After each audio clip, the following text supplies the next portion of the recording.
برادرای عزیز، هر وقت کار میکنیم خوب اندیشه کنید از همین کار ما الله آگاه است. از این کار ما رسول الله صلی الله علیه و سلم آگاه کرده می شود. این خبر به حضرت می رسونند. اوکی مرگ من که فردا روز قیامت در پیش چی میگم؟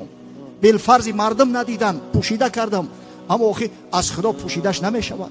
حتما نزد رسول خدا صلی الله علیه و سلم عرض کرده می شود. اما مرد مؤمن باید یک ذره اندیشه کند که و وقتی که عملها را پیش پیامبر صلی الله علیه و سلم عرض میکنند، همین کمبودی و نقصانایی که در زندگی همه روزه ما جا داره، آخه شرم نمیداری فردا روز قیامت با کدام چشم به پیامبر صلی الله علیه و سلم نظر میکنی؟ نزد حضرت بگذار که حضرت رحمت عالمیان است، بگذار که پیش پروردگار طلب مغفرت میکنه. اما وقتی که شخص گناهگار است، رفتار ناجا و شنیع کرد، عیب داغش در اسلام ماند، فردا روز قیامت به کدام رو میره که یا رسول الله من طلب شفاعتی تر دارم، یا رسول الله من